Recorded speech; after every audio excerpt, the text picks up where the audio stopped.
and good evening. I'm Melisa Idris, and you're watching The Future is Female. This is the show where we find the extraordinary in every woman. My guest today is Malaysia's first professionally trained archaeologist, who in 1991 discovered the 74,000-year-old Paleolithic stone assemblage site in Kota Tampan Lenggong Valley. This alongside the 11,000-year-old Perak Man, which is the oldest human skeleton discovered in Malaysia. And most recently, she was accorded this year's Merdeka Award for Outstanding Scholastic Achievement. The Merdeka Awards recognizes individuals and organizations whose works not only contribute to the country's growth, but have also inspired greatness among Malaysians. The recipients, they live and breathe the Merdeka spirit. So during this period of celebrating Merdeka and the formation of our country, a period, I might say, of liberation of spirit and of coming together, I couldn't have asked for a better guest.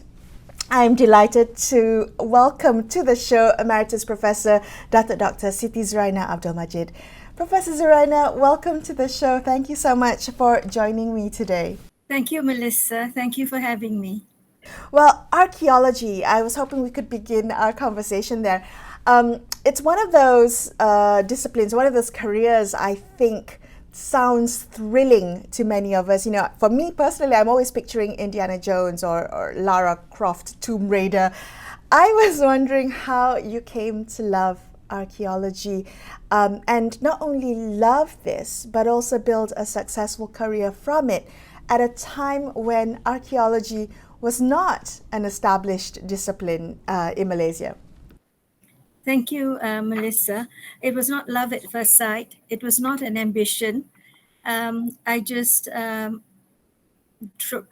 drifted into it. So for anybody who has no ambition, don't worry. You will find something. Remember in the 1940s and 1950s when I was growing up, there wasn't a field called archaeology, but there was something called being a stewardess. And that was my ambition. That was what I wanted to do. So how did you go from wanting to be a stewardess to the field of archaeology and making one of the most significant archaeological discoveries in the country? Well, when I wanted to be a stewardess, I think I wanted to explore. I was very interested to see the world. And I think it was that trait in me that was latent until I was in university and I was exposed to Chinese archaeology. Okay, all right. Yeah. Okay, so tell me about building a career in archaeology. What has it taught you? This may have been accidental, so you are the accidental archaeologist. But over the years, what has it taught you about mankind's relationship with our world, our nature, our setting, but also with the future and the past, with our history and our heritage? Yeah, surprisingly, I found spiritual values in it that we adhere to that was present in that time. The feeling of life is not just temporary. Life is temporary. There is another world, and you see that even in prehistoric times. That belief that there is a journey after death, and also love and care. They loved, they cared, they buried the dead very, very politely, very respectfully. And one also is exposed to technological development from almost zero to our AI today. So that range of technological development sort of makes me wonder what next after AI, because it looks like we've gone so far and so fast in the last few decades. Well, that's quite fascinating because you discovered this stone tool site where they were making stone tools, and now you're talking about this age of AI and big data. It feels like it spans an entire the entire spectrum of technological advancements from Paleolithic Stone Age to the digital age of the 21st century. You've hit on it, Melissa. Archaeology gives you that special time and space um, mind that you don't get from many disciplines. I can move from 2 million years to today and I can fill in the gaps, of the different type of the different happenings in technology and a lot of other things. So it's wonderful in that it gives you that journey that you can fill um, in terms of space as well. What was happening where, at what time. Yeah, So I think that is a very useful um, mental developmental exercise that we right. can go through. I can also imagine that it keeps one humble because you think about the temporariness of and the smallness of you in this entire setting of 74,000 years or 11,000-year-old Perak man. You think about your little existence and it puts a lot of things into context, I must say, Prof. Zuraina. I do want to ask you about being the first in this field. And it must have been, you must have had a specific set of challenges trying to establish your career or a discipline, or trying to even educate people as to what archaeology is, what an archaeologist does. Did you face any specific challenges particularly early in your career? Yeah, I face several types of challenges. Um, the challenge of having to convince people who are not exposed to archaeology and don't understand what archaeology is about and look at it just in terms of job opportunities. So I had to convince the government, I had to convince many bodies that this is something that is not what they think, but it can be something much wider than that in scope. I um, i also had to convince people who thought that this was a one woman show, and they didn't have faith in that one woman. And I must say that University Science Malaysia um, understood the situation early enough and gave me sufficient support at the beginning. That's wonderful. And in that support allowed you to make significant discoveries for not just Malaysia, not just our country, but also the archaeological world. Let's talk about Perak Man. I mean, discovered in Gua Gunung Runtuh Cave, he is Southeast Asia's oldest, most complete human skeleton. What have we learned from Perak Man after all these years? Um, we have applied the maximum number of technologies that's capable of analyzing the data that we have. So based on that, we reconstructed his story. We reconstructed the life that he led, reconstructed the environment he lived in, the skills they had, and the beliefs they had. It was a very caring society because he was a man that lived in that society till the age of 43, 40 to 45, when others would have died at the age of 20 to 25. So he was like probably like an encyclopedia where he could share his knowledge on where to hunt, how to hunt, what to give if you are ill, where to get the herbs. Probably it was that kind of shaman or a person that was highly respected and cared for. Remember, he was born with a congenital deformity, so he would not have been able to do the normal things that other people did. Oh, what kind of birth defect are we talking about? we're talking about a man who had difficulty in walking. So he wouldn't be able to hunt and climb like others in his society. What is the significance of this discovery in terms of the way, not just how humans lived, but how humans traveled, the patterns for migration? Does it tell us anything about why he was there and where he came from? Even before the Perak Man, we had discovered several sites that's much older than the Perak Man and much older than Kota Tampan in Bukit Jawa. That's about 600,000 years ago.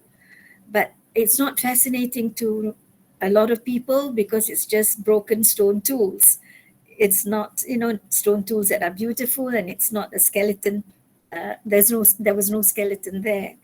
So it doesn't appeal to people very much, but it is very significant in terms of the story of mankind.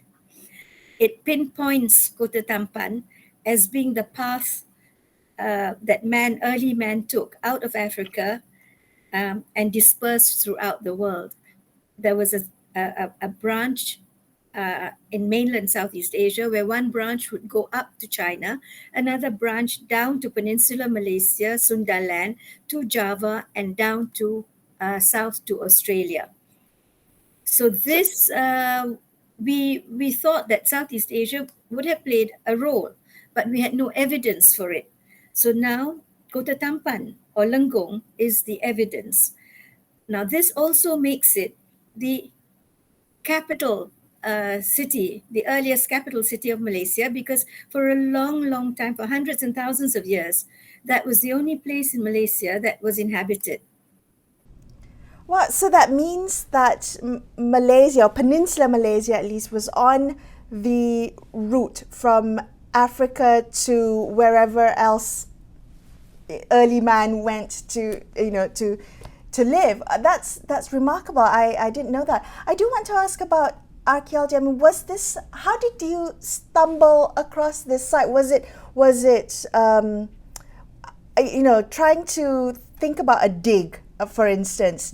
How does an archaeologist plan or map that an area out in thinking that this could be a significant archaeological site? We could make some discoveries here. Okay, what led me to Lenggong, in other words? Yes.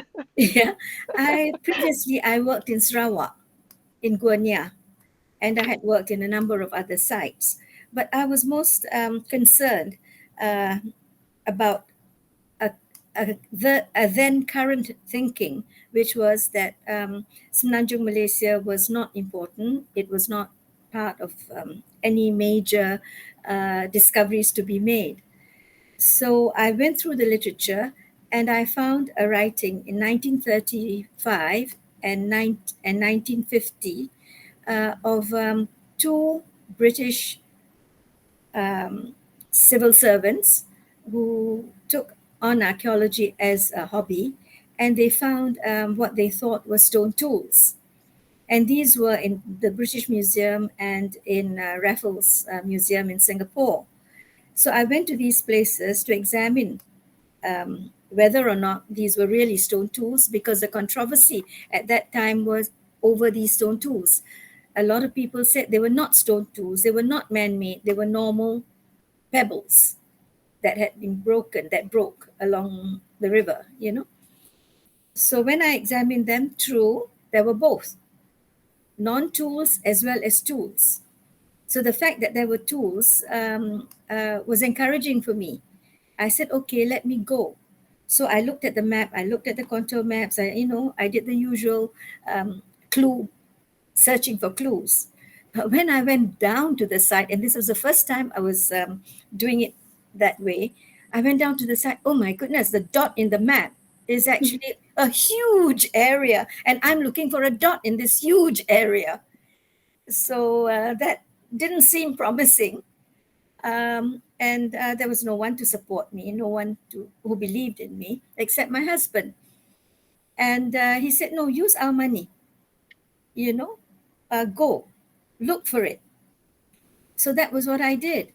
he funded me, or we funded ourselves. Our funds funded my trip, which was not cheap. It was quite expensive. For us, we were just professors, we were just lecturers at the university.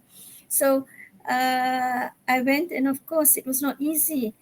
I opened several trenches. You never hear about the unsuccessful trenches. You just hear about the successful ones. But there were several of unsuccessful, empty trenches that didn't produce anything.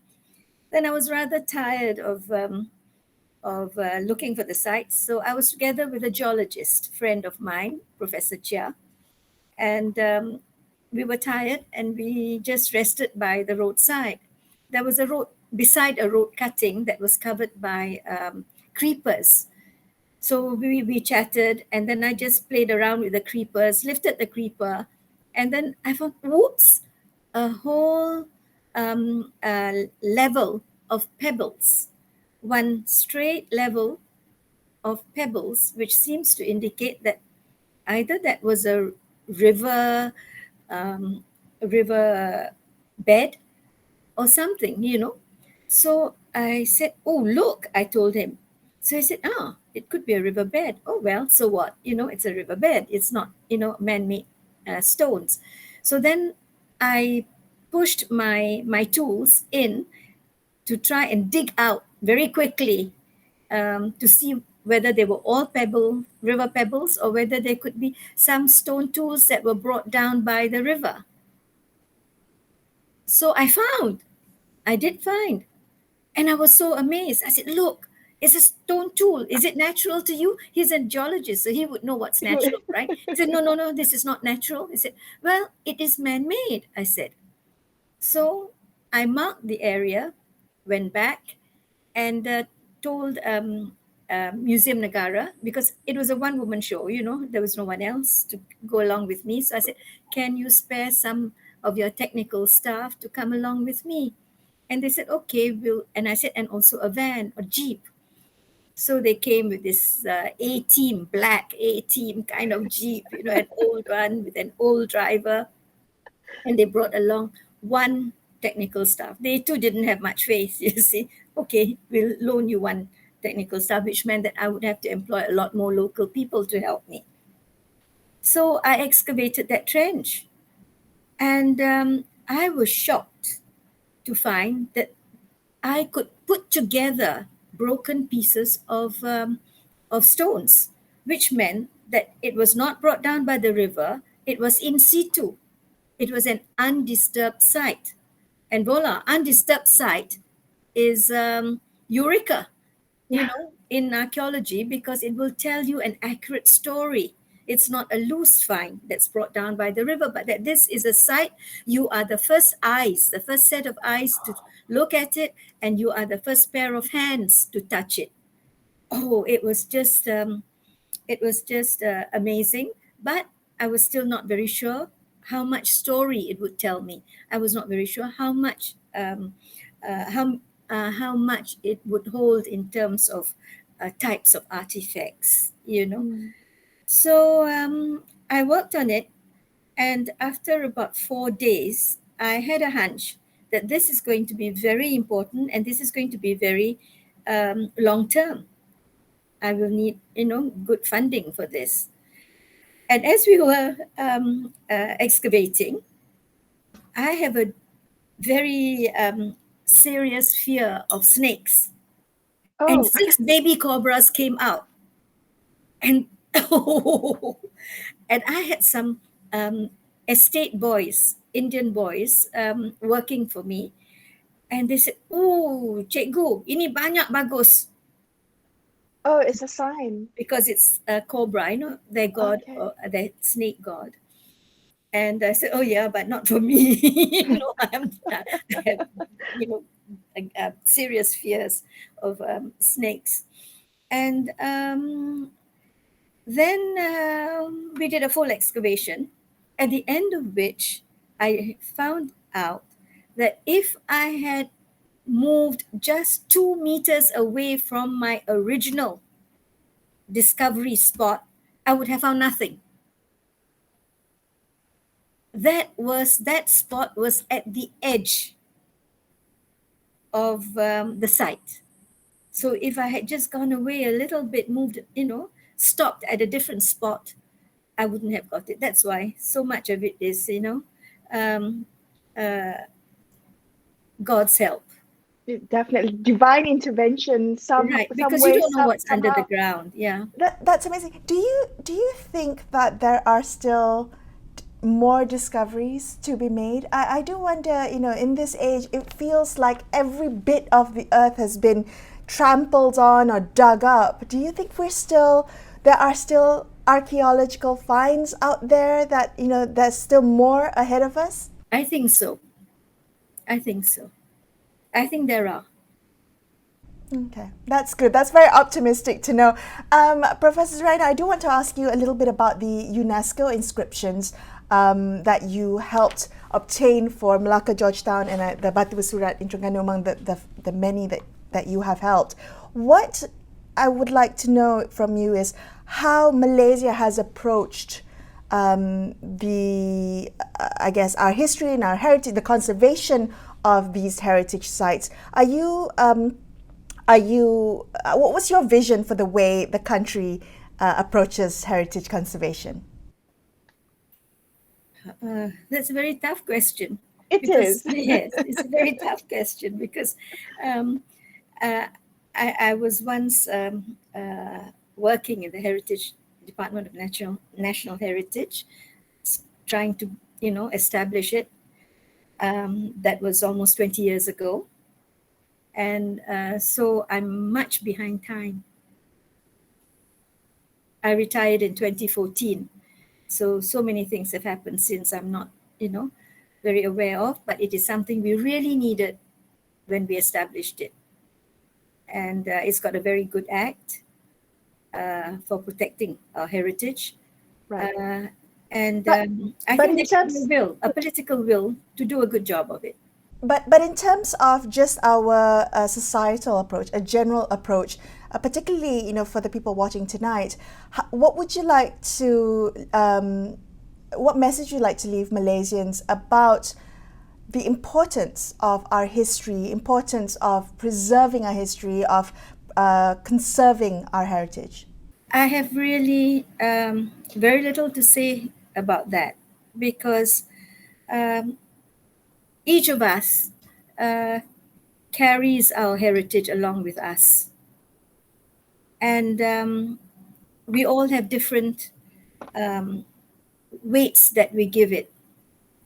But whatever it is, culture evolves.